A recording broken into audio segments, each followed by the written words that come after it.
Hi guys, ఈరోజు egg bhurji ఎలా చేయాలో చేసి చూపిస్తాను. దీనికి 4 ఎగ్గులు 2 ఆనియన్స్ తీసుకున్నాను.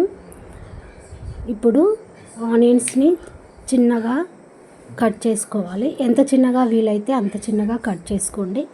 ఇలా కట్ చేసుకున్న ఈ ఆనియన్ని వాటర్లో వేసి నీట్గా కడుక్కొని ఇప్పుడు స్టవ్ వెలిగించి ఒక కడాయి పెట్టి దాంట్లో ఆయిల్ పోసి మనం తరిగి పెట్టుకున్న ఆనియన్స్ని అందులో వేసి బ్రౌన్ కలర్ అయ్యే వరకు బాగా ఫ్రై చేయండి.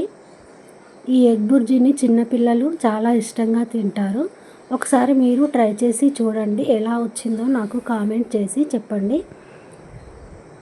ఇలా వేసుకున్న ఈ ఆనియన్స్ని బ్రౌన్ కలర్ వచ్చే వరకు సిమ్లో పెట్టి వేయించండి. ఇప్పుడు అవి బ్రౌన్ కలర్లోకి వచ్చాయండి. ఒకసారి వాటిని కలిపి అందులో 1 స్పూన్ అల్లం వెల్లుల్లి పేస్ట్ వేయండి. అందులో కొంచెం పసుపు, కారం, ఉప్పు వేసి బాగా కలపండి. ఇప్పుడు 4 ఎగ్స్ తీసుకొని పగలగొట్టి ఇందులో వేసానండి. దాన్ని మనం వెంటనే బాగా కలపాలి, అప్పుడే ఎగ్ బుర్జీ బాగా వస్తుంది. ఇలా బాగా కలిపి కాసేపు అలా వదిలేయండి.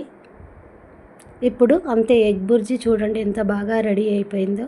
ఇది చిన్నపిల్లలు చాలా ఇష్టంగా తింటారండి. ఒకసారి మీరు ట్రై చేసి చూడండి. ఇలాంటి మంచి మంచి వీడియోల కోసం మా ఛానల్ని సబ్స్క్రైబ్ చేసుకోండి.